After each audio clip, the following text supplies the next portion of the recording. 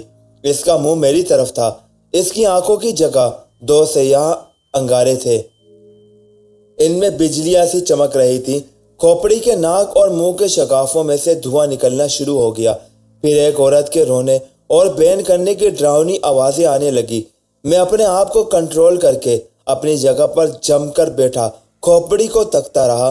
میں جانتا تھا کہ یہ بدی کی طاقتیں ہیں جو مجھے نیکی کے راستے پر جاتے ہوئے دیکھ کر مجھ پر حملہ آور ہو رہی ہیں۔ کھوپڑی زمین سے اچھل کر چھت کے ساتھ جا کر لگ جاتی اور پھر نیچے آ جاتی۔ وہ بار بار اس دائرے کے حصار کو پار کر کے مجھ تک آنے کی کوشش کرتی، لیکن جیسے ہی وہ دائرے کی لکیر پر آتی، اسے ایک جھٹکا لگتا اور وہ اچھل کر پیچھے کو ہو جاتی۔ کچھ دیر بعد کھوپڑی کے منہ سے ڈراؤنی آوازیں نکلنے لگی۔ یہ آوازیں آہستہ آہستہ چیخوں کی شکل اختیار کر گئی۔ کھنڈر کی کوٹری کی فضا کھوپڑی کی آسیبی چیخوں سے گونجنے لگی۔ میں نے دونوں ہاتھوں سے اپنے کان بند کر لیے، مگر یہ آوازیں پھر بھی سنائی دے رہی تھی۔ آخرکار کھوپڑی اپنی چیخوں سمیت زمین پر بار بار اپنا سر پٹکتی کھنڈر کے شگاف سے نکل کر جنگل کے اندھیرے میں غائب ہو گئی۔ اس کے بعد پھر وہی سناٹا چھا گیا۔ 10-15 سیکنڈ ہی گزرے ہوں گے کہ اس سناٹے میں ایک پھنکار گونج اٹھی۔ یہ پھنکار اتنی ہیبت ناک تھی کہ میں اپنی جگہ پر ہل گیا۔ دوسری پھنکار کے ساتھ چھت سے ایک بہت بڑا سانپ فرش پر گر پڑا۔ یہ سانپ ایسا تھا کہ جس کے 2 منہ تھے۔ دیکھتے ہی دیکھتے سانپ نے دونوں پھن پھیلا دیے۔ اس کے دونوں منہ ایک 2 شاخہ سرخ زبان نکال کر میری طرف بڑھ رہے تھے۔ اس کے دونوں پھن بار بار پھنکارا مار رہے تھے۔ وہ بار بار میری طرف لپکتے مگر دائرے کی لکیر کے پاس آ کر تڑپ کر پیچھے ہٹ جاتے۔ صرف سانپ روشنی میں تھا۔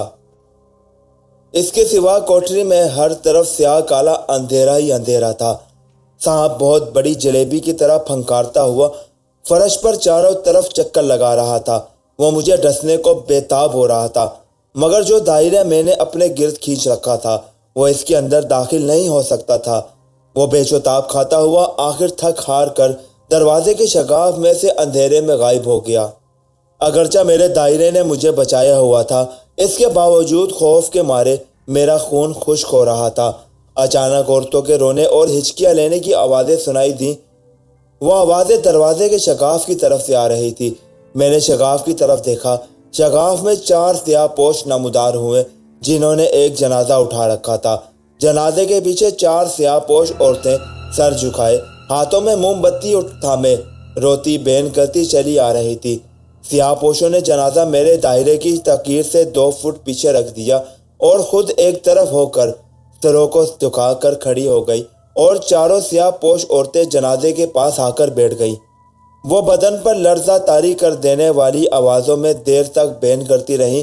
پھر ان میں سے ایک عورت نے مردے کے اوپر ڈلی ہوئی چادر ہٹا کر پرے پھینک دی۔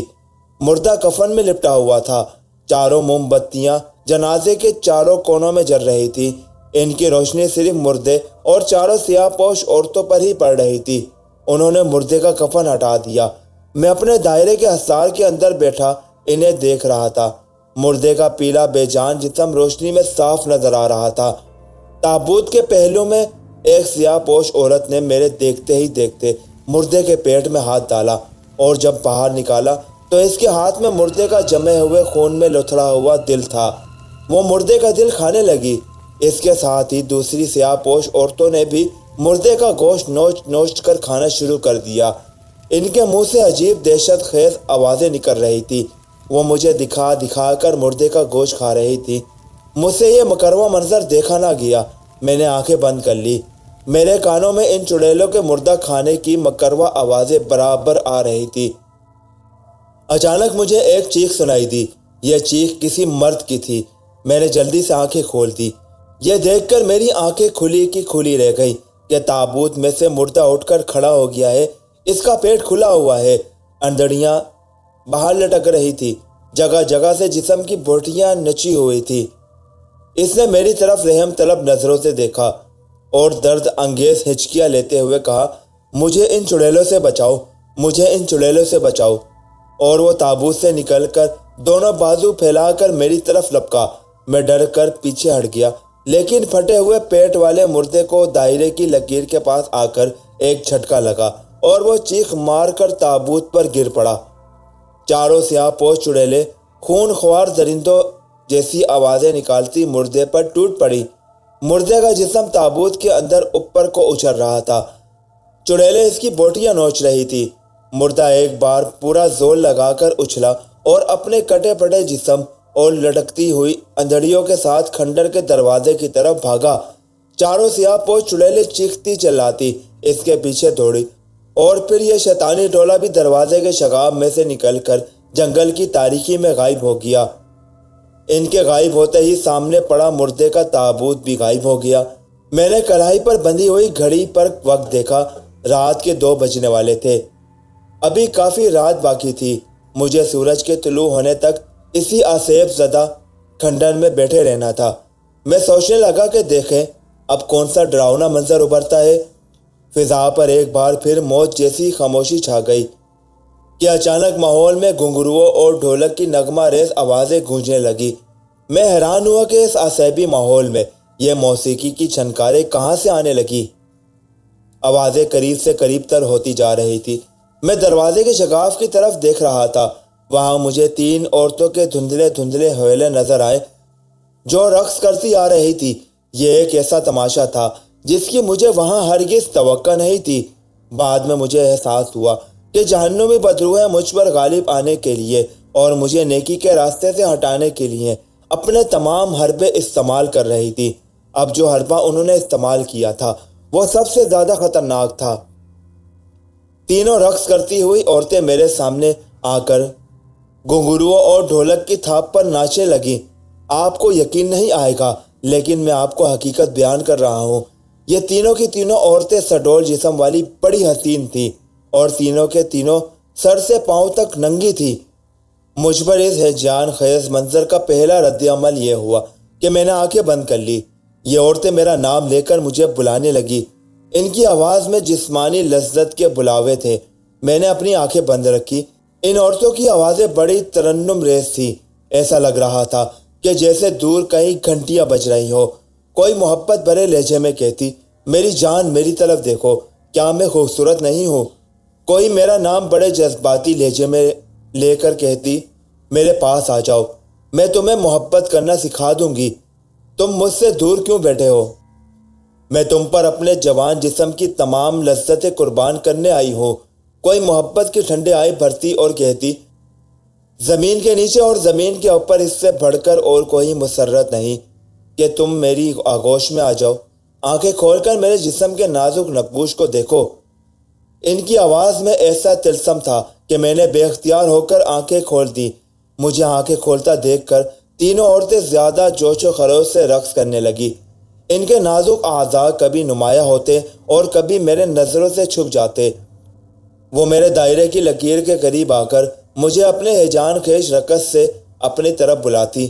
ایک لمحے کے لیے مجھ پر شیطان غالب آ گیا۔ میرے اندر ایک آندھی سی چلنے لگی۔ میں اپنی جگہ سے اٹھ کھڑا ہوا۔ مجھے کھڑا ہوتا دیکھ کر تینوں عورتوں کے رقص نے طوفانی شکل اختیار کر لی۔ ڈھولک کی لیت تیز ہو گئی۔ گھنگرو زور زور سے چیخنے لگے۔ وہ میری طرف ہاتھ بڑھا بڑھا کر کہتی، ہم تمہاری ہیں، تم ہم سے دور کیوں ہو؟ ہمارا ہاتھ تھام کر ہمارے پاس آ جاؤ، ہم تمہیں کام دیوتا کی انتہائی لذتوں سے ہمکنار کرنے کو بے تاب ہیں۔ میرے کان میں کام دیوتا کا نام پڑا تو میرے اندر جو جذبات کی آندھی چل رہی تھی وہ ایک دم سے رک گئی۔ میں اپنے ہوش و حواس میں واپس آ گیا۔ میں جلدی سے بیٹھ گیا۔ میں سمجھ گیا کہ یہ سب جہنم کی بدروہیں ہیں جو میرے ارد گرد کھینچے ہوئے دائرے کے اندر آنے سے ناکام ہو کر اب مجھے اس دائرے سے باہر لانے کی کوشش کر رہی ہیں۔ یہ خیال میرے دل میں قدرت کی طرف سے آیا تھا، اس لیے کہ میں سچے دل سے گناہوں کی توبہ کر چکا تھا۔ میں بیٹھا تو رقص کرتی عورتوں میں ایک بے چینی، ایک ہلچل سی مچ گئی۔ ان کے گناہ آلود رقص میں حیوانیت آ گئی۔ وہ چڑیلوں کی طرح حلق سے ڈراؤنی آوازیں نکالنے لگی۔ میں ایمان کی قوت کے ساتھ اپنی جگہ پر جم کر بیٹھ چکا تھا۔ اب یہ شیطانی طاقتیں مجھے میری جگہ سے نہیں ہلا سکتی تھیں۔ تینوں عورتیں دیوانہ وار گردش کرنے لگی۔ وہ زور زور سے زمین پر پیر مار رہی تھی۔ ان کے گھنگرو ٹوٹ کر بکھر گئے۔ ان کے سیاہ بال ہوا میں اڑنے لگے اور پھر ان سیاہ بالوں نے سیاہ سانپوں کی شکلیں اختیار کر لی اور ان عورتوں کے حلق سے سانپ کی پھنکاریں بلند ہونے لگی۔ ان کے جسم سیاہ پڑنا شروع ہو گئے اور ان کے جسموں سے دھواں نکلنے لگا۔ ان کی چیخیں فلک شگاف ہو گئی اور وہ چیختی چلاتی جنگل کی تاریکی میں غائب ہو گئی۔ میں نے خدا کا شکر ادا کیا۔ میرا خیال تھا کہ اب ان بدروحوں کا جہنمی کھیل ختم ہو گیا ہوگا، لیکن ابھی میری آزمائش کی گھٹن گھڑی آنے والی تھی۔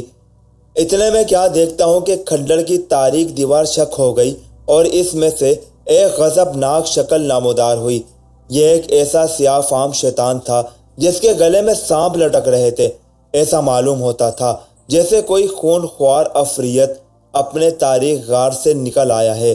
اس کے ہاتھ میں سیاہ کمان تھی جس پر تیز نوک والا تیر چڑھا ہوا تھا۔ اس کے ترکش میں جیسے سینکڑوں خونی تیر تھے جن کی چھریوں جیسی نوکیں چمک رہی تھی۔ اس کی آواز میں بجلی کی کڑک اور بادلوں کی گرج تھی۔ وہ آتے ہی اپنی لڑکتی ہوئی زبان اور شب و تاریخ سے بھی زیادہ سیاہ فام ڈراؤنے چہرے کے ساتھ مجھ پر جھک گیا۔ اس کے پاؤں دائرے کی لکیر سے باہر تھے، لیکن اس کا جسم جھکے ہوئے درخت کی طرح مجھ پر خم کھا کر جھکا ہوا تھا۔ اس کی حلق سے ایسی آوازیں نکل رہی تھی جیسے آتش فشاں پہاڑ کی گہرائیوں میں دہکتا ہوا لاوا کھول رہا ہو، سسک رہا ہو۔ میں سمٹ گیا، سہم گیا، مگر میں ثابت قدمی سے اپنی جگہ پر بیٹھا رہا۔ جہنمی عفریت ایک دم پیچھے ہٹ گیا۔ اس نے بازو پھیلا کر مجھے پکڑنے کی کوشش کی۔ وہ مجھے پکڑ کر دائرے کے حصار سے باہر کھینچنا چاہتا تھا۔ میں چٹان کی طرح جم کر بیٹھا رہا۔ جہنمی شیطان کا بازو ایک جھٹکے سے پیچھے ہٹ گیا، جیسے اسے بجلی کا جھٹکا لگا ہو۔ اس نے کمان اٹھا لی۔ کمان پر تیر چڑھا ہوا تھا۔ اس نے چلہ کھینچ کر مجھ پہ تیر چلا دیا۔ تیر میرے دائرے کی لکیر کے اوپر آ کر کسی نظر نہ آنے والی دیوار سے ٹکرا کر نیچے گر پڑا۔ جہنمی عفریت بار بار چلہ چڑھا کر مجھ پر تیر برسا رہا تھا اور تیر میرے حصار کی دیوار سے ٹکرا کر نیچے گر رہے تھے۔ اس کے ترکش کے سارے تیر ختم ہو گئے۔ بجلی سے چمکی، بھیانک کڑک کے ساتھ بادل اس طرح گرجے جیسے آسمان پھٹ گیا ہو، اور یہ جہنمی عفریت اپنی قیامت خیز چیخیں بلند کرتا جدھر سے آیا تھا اس طرف غائب ہو گیا۔ اس کے دفع ہونے کے بعد میں نے خدا کا شکر ادا کیا جس نے مجھے اتنی توفیق عطا کی تھی کہ میں اپنی جگہ پر ثابت قدمی سے بیٹھا رہا۔ پھر وہی آسیبی سناٹا چھا گیا۔ ابھی جنگل میں رات کا اندھیرا بس ستور پھیلا ہوا تھا۔ ابھی صبح کی روشنی نمودار نہیں ہوئی تھی۔ ابھی میری آزمائش کا وقت ختم نہیں ہوا تھا۔ ابھی وہ بلا نمودار ہونے والی تھی جو میری ساری مصیبتوں، میری تمام تباہیوں اور میری زندگی کے تمام عذابوں کی اصل بنیاد تھی، یعنی پاتالی چڑیل۔ میں نے اسے پہلی نظر میں پہچان لیا۔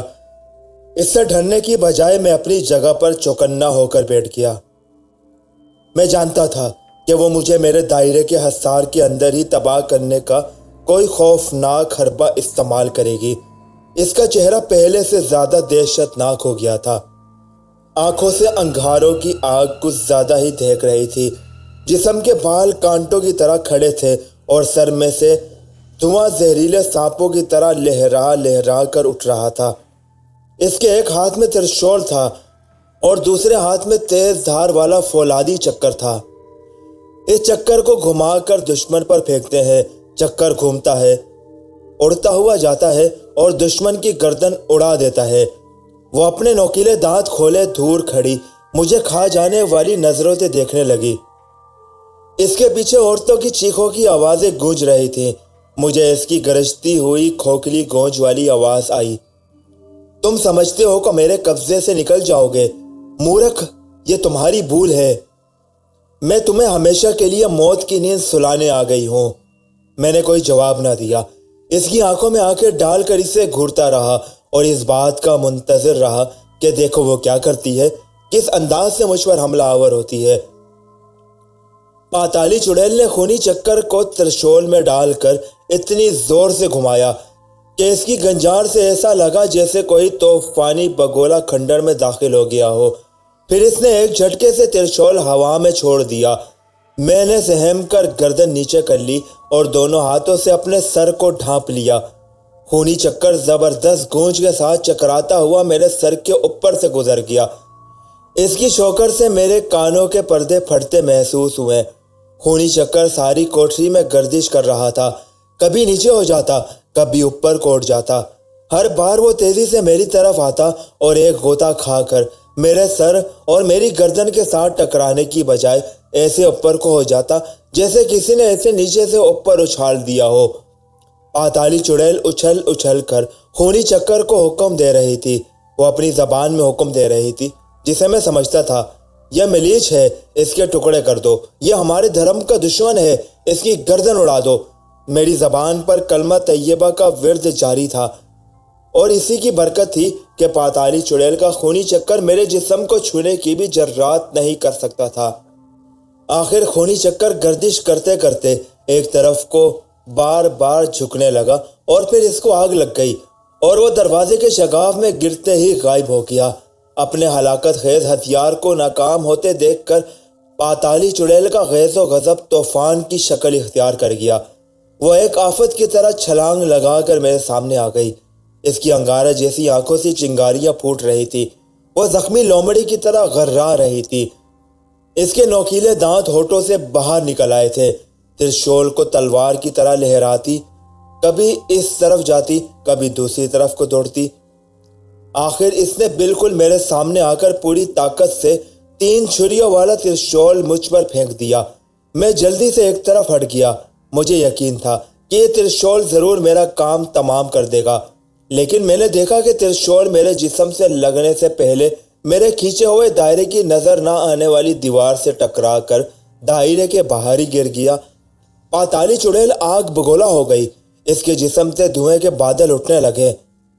اس کے بالوں سے بھرے ہوئے سیاہ ہاتھوں کی انگلیوں کے ناخن تیز چھریوں کی طرح باہر نکل آئے تھے۔ اس کا بس نہیں چلتا تھا، وہ مجھے چیڑ پھاڑ کر رکھ دینا چاہتی تھی۔ میں نے اسے مخاطب کر کے کہا، او منحوس چڑیل، میں تیرے پنجے سے باہر نکل آیا ہوں، اب تو میرا کچھ نہیں بگاڑ سکتی، یہاں سے دفع ہو جا۔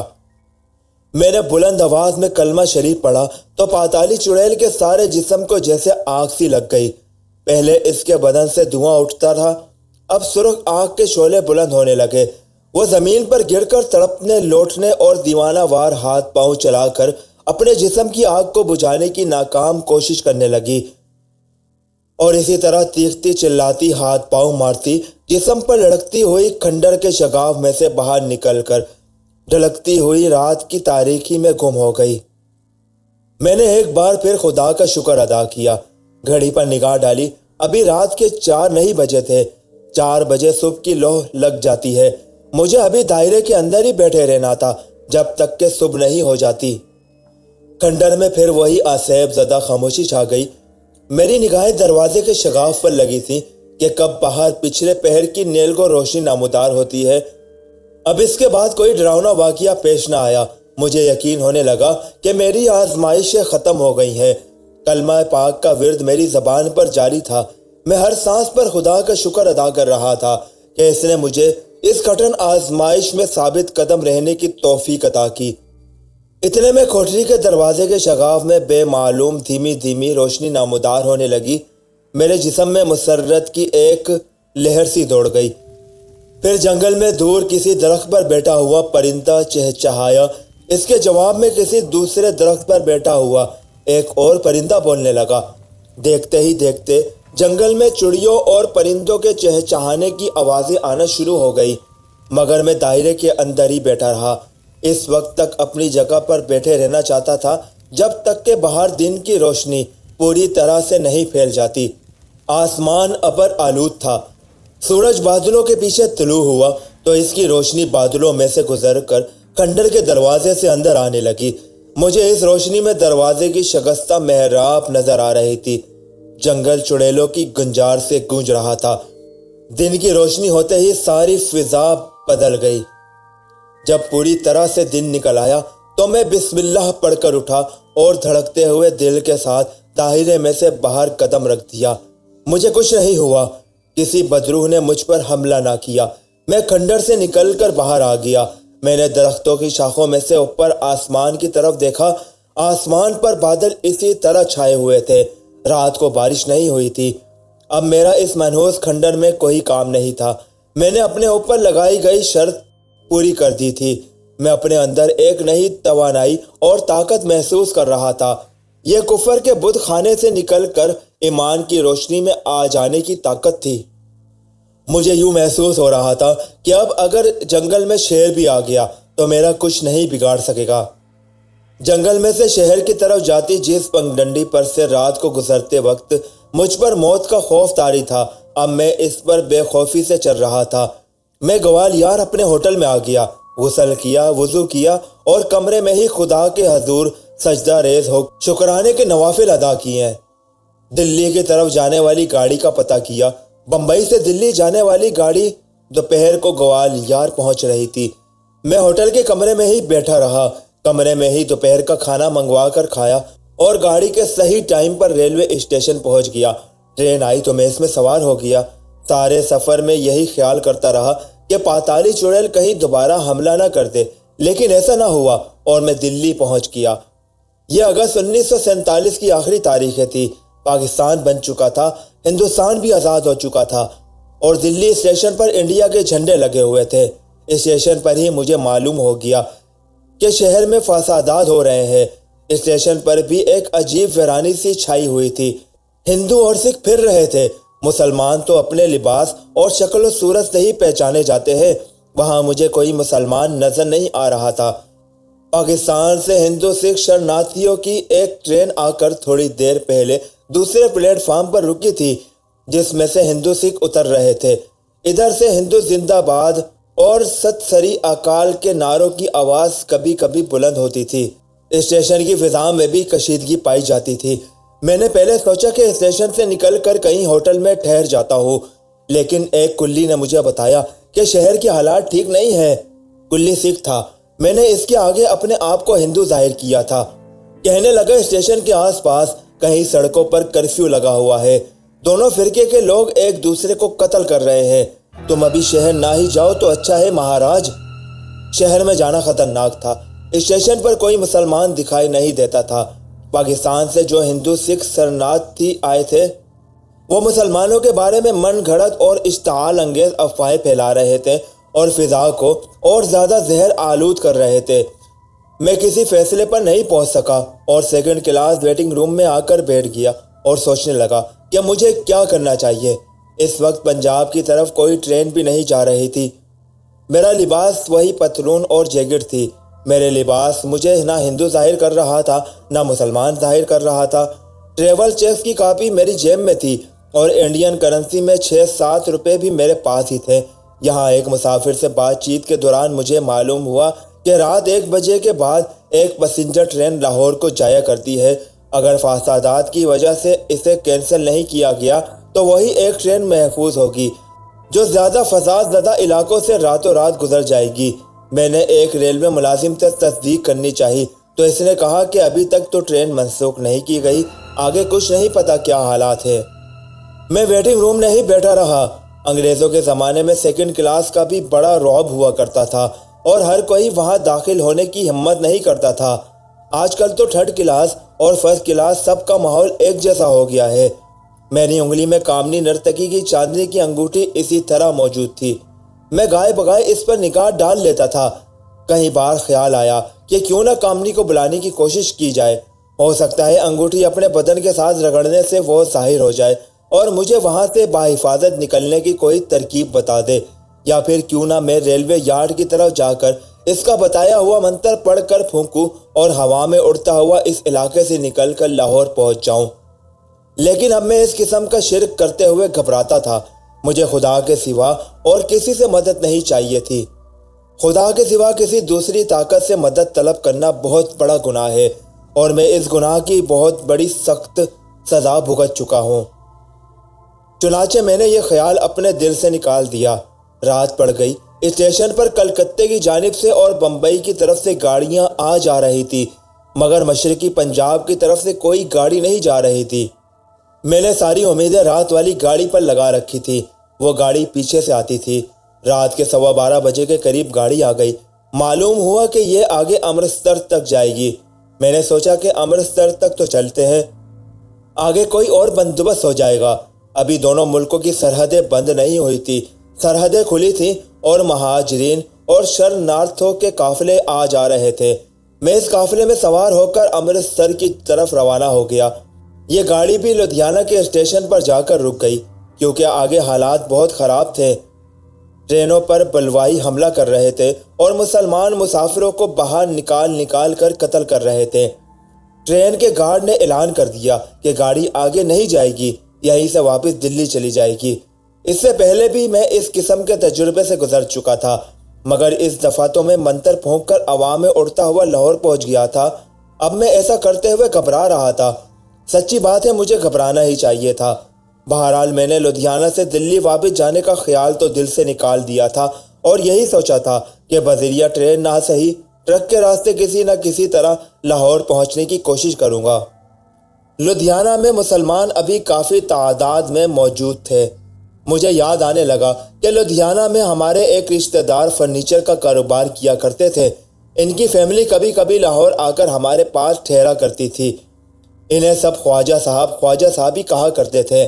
میں لدھیانہ ان کے ہاں کبھی نہیں آیا تھا۔ خیال آیا کہ ان کے ہاں چلا جائے، ہو سکتا ہے وہ بھی پاکستان جا رہے ہوں، میں بھی ان کے ساتھ شامل ہو جاؤں گا۔ لیکن مجھے ان کا گھر اور محلہ معلوم نہیں تھا۔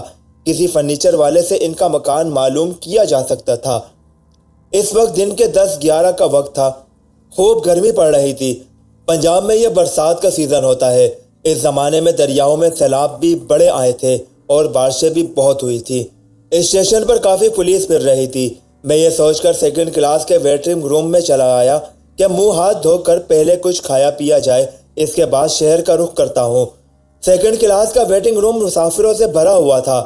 میں نے منہ ہاتھ دھویا اور باہر پلیٹ فارم پر نکل آیا، کیونکہ مسافروں کے ہجوم کی وجہ سے ویٹنگ روم کی فضا میں حبس ہو رہا تھا۔ اس ویٹنگ روم سے آگے عورتوں کی سیکنڈ کلاس کا ویٹنگ روم تھا۔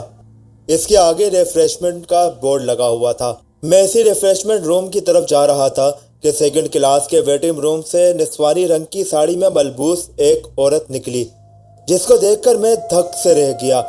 اس عورت نے جیسے ہی مجھے دیکھا بے اختیار میرا نام پکار کر میری طرف بڑھی اور میرے ساتھ لگ کر زار و قطار رونے لگی۔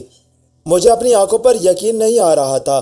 جب میں آپ کو بتاؤں گا کہ یہ عورت کون تھی تو آپ کو بھی یقین نہیں آئے گا۔ وہ عورت میری بہن تھی۔ میں اسے لدھیانہ کے اسٹیشن پر اچانک دیکھ کر حیرت میں گم ہو کر رہ گیا۔ وہ روئی جا رہی تھی۔ میں نے اسے حوصلہ دیا اور اس سے پوچھا کہ وہ تو امریکہ میں تھی، یہاں کیسے آ گئی؟ اور ان حالات میں جبکہ چاروں طرف فسادات کی آگ بھڑکی ہوئی ہے۔ میں اس کے چہرے میرے کو بار بار دیکھ رہا تھا کہ یہ میری بہن آسمہ ہی ہے یا اس کی شکل کی کوئی دوسری عورت ہے، لیکن وہ میری بہن آسمہ ہی تھی۔ اس کی خاطر میں نے کیسی مصیبتیں نہیں اٹھائی تھی، کیسے خوفناک حالات میں سے گزرا تھا۔ وہ میری بہن تھی، میری سب سے پکلوتی بہن آسمہ۔ وہ کوئی اس کی ہمشکل نہیں تھی، وہ آسمہ ہی تھی۔ ساڑی کے پلو سے اپنے آنسو خشک کرتے ہوئے بولی، کسی جگہ بیٹھ جاؤں، میں تمہیں سارے حالات سناتی ہوں۔ یہ تھا اس کہانی دہشت زدہ کا لاسٹ پارٹ کا پہلا حصہ۔ دوسرا اور آخری حصہ کل اپلوڈ کر دیا جائے گا۔ اللہ حافظ۔ پاکستان زندہ باد۔